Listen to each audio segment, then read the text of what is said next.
ጠይቅሽ ጠይቅ አቡኪ ቀጥል። ፈስ ለምንድን ነው የሚጠላው አላህ? ምን አልከኝ? መገርሳ አዎ ምን አልከኝ? ይሰማል። ፈስ በፈስ ምክንያት ለምን ጸሎት የሚረክሰው?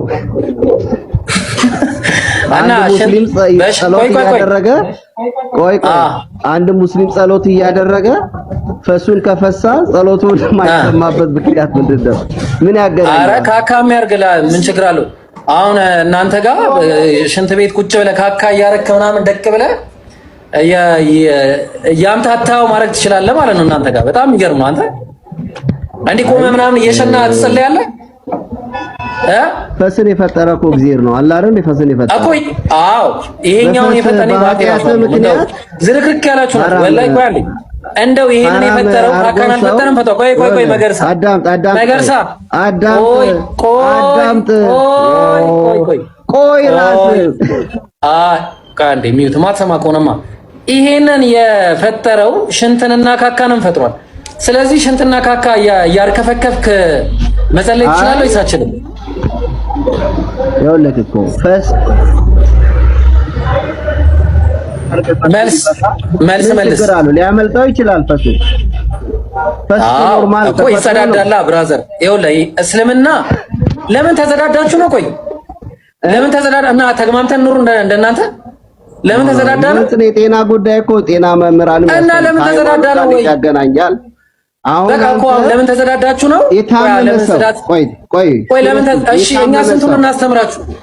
ሽንት ቤት ዋይዘ መግባት አስተማር። ቆይ አንዴ ሚዩት አርግ ማድረግ አይችልም ማለት ነው። ታመ ጸሎት ቆይ አንዴ ሚዩት አርግ አንዴ ቆይ አንዴ ሚዩት አርጉት። እሺ ቆይ ኧረ ቆይ አንዴ ቆይ ደህና ጥያቄ ካለ ትጠይቃለህ። አንዴ እናንተ ጋር እንግዲህ ኧረ ቆይ ሚዩት እያደረጋችሁት አንዴ ሞዴሬተሮች ይሄን ሰውዬ አንዴ በነገራችሁ ላይ ቆይ ወይታችሁ ረድና ተመለሰ ትገባለህ። እሺ በነገራችሁ ላይ ክርስቲያኖች መረዳት ያለባችሁ አንድ ነገር አለ። እኛ ሽንት ቤት እንዴት እንደሚገባ አስተማርናችሁ። ተግባባ። ይሄ ጨሌ ምናምን ታውቃላችሁ። ጨሌ ካካችሁ እንደዚህ ተንጠልጥሎ እንዳይሄድ እርዳታ አደረግንላችሁ። ሽንት ቤት ታጠቡ፣ የኪንታሮት በሽታ እንዳይዛችሁ። ተግባባን። እንደዚህ ደርቆ ተንጠልጥሎ የደረቀ ነገር ሆኖ እንዳትሄዱ ጽዳትን አስተማርናችሁ። ተግባባን። ሐኪም ቤት ብትሄዱ እንደ ሙስሊሞች ታጠቡ ነው የሚባለው። እንደ ሙስሊሞች ታጠቡ። ዮኒ ማኛ እንኳን ይኸው መሰከረ። ምን ብሎ ነው የተናገረው? ቀሪ ሂሳብ አለ በሶፍት ራሱ ቀሪ ሂሳብ አለ ብሎ ነው የተናገረው። እንደ እውነቱን ነው። ቀሪ ሂሳብ አለ። በውሃ ታጠቡ፣ መታጠብ ተማሩ፣ ንጽህናን ተማሩ። ይህ ንጽህናን ያስተማሪያን ጭራሽ ውለታ እኮ ነው ያለልን። ስለዚህ አምላክ ፊት ስትቆም ይሄ በካካ የምታስወግደው ይሄ ይሸታል እኮ ይገማል እኮ ዱድ ስማያውጭ ይሸታል። የሚሸት ነገር ደግሞ አጸያፊ ነገር። እናት ፊት የማታረገው፣ አባት ፊት የማታረገው፣ እንግዳ ፊት፣ ባለስልጣን ፊት ቆመህ የማታረገውን ነገር አምላክ ፊት ቆመህ እንዴት ነው የምታረገው? አንተ ምን አይነት ርካሽ የሆነ ለአምላክ ምን አይነት ቦታ ነው ያለ? ምን አይነት ቦታ ነው ያለ? አምላክ ፊት እንዴ አምላክህን እየጸለይክ እየጠየክ ሰውን ወጣ እንዴ ምን ሆነ ነው? አረ ብራዘር ተረጋጉ። ደህና ጥያቄ ጠይቁ ስመጡ። እሺ እራሳችሁ ላይ እንዲህ ባክፋየር የሚያደርግ ነገር አትጠይቁ። እሺ ሌላ ጥያቄ ካላችሁ መጠየቅ ትችላላችሁ። ቤኪ ብሮ እዚህ ሀሳብ ላይ ግን ምናልባት ከይቅርታ ጋርና በሳይንሳዊ ይዘቱ የተወሰነ ነገር ለማየት እየሞከርኩኝ ነበረ የሆነ ታይም ላይና ምናልባት ስለዛ ነገር የተወሰነ ባነሳ ደስ ይለኛል። በመሰረቱ ማለት ነው ይሄ ነጠላ ዜማ በሚል በአራዳ ቋንቋ ብንጠራው ጥሩ ነው።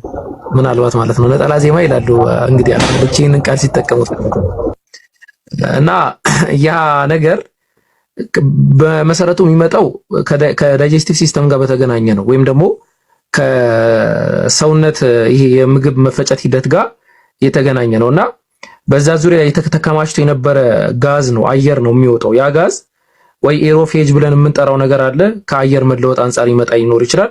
ወይ ደግሞ ከባክቴሪያ ስራ ወይም ፈርሜንቴሽን ብለን የምንጠራው ከዛ ስራ አንጻር ሊመጣ የሚችል ነው። ስለዚህ ንፋስ ነው ወይም አየር ነው የሚወጣው ማለት ነው።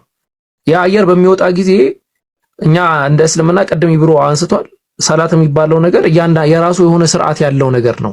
አሰጋገድ የሚባለው የራሱ የሆነ ስርዓት አለው እና ሪቹዋል ፒዩሪቲን ይፈልጋል። በጣም መዝዳት ያስፈልጋል፣ ንጽህና ያስፈልገናል። ስለዚህ ይሄ ጋዝ ከሰውነታችን በሚወጣ ጊዜ ከሰውነታችን ከመንፈሳችን ጋር ግንኙነት እንዳለው ምሁራን ይናገራሉ። ከመንፈስ ጋር ግንኙነት አለው ብለው ይናገራሉ። ለዛም ነው ብዙ ሰዎች በዴቪሎች ወይም ደግሞ ጅን ብለን በመንጠራቸው አካላት የሚጠቁት በአብዛኛው በሁለት አይነት መንገድ ነው።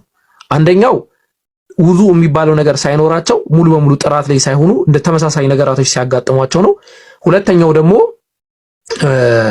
ላይክ ማታ ላይ ከሚስታቸው ጋር አድረው ምናምን የዘር ፈሳሽ ፈሷቸው ባለበት ሰዓት ቻክሮድ ብለን የምንጠራቸው ሰውነታችን ላይ ያሉ ሜን ፖይንቶች አሉ እና እነዛ ክፍት ስለሚሆኑ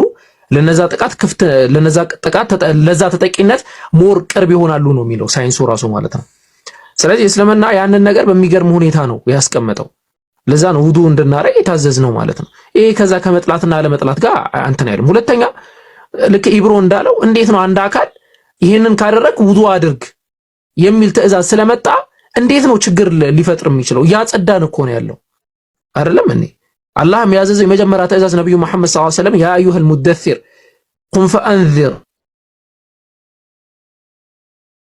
አዝዳ ነው ያለው። ጽዳትን ነው አይደለ ትኩረት ያደረገው።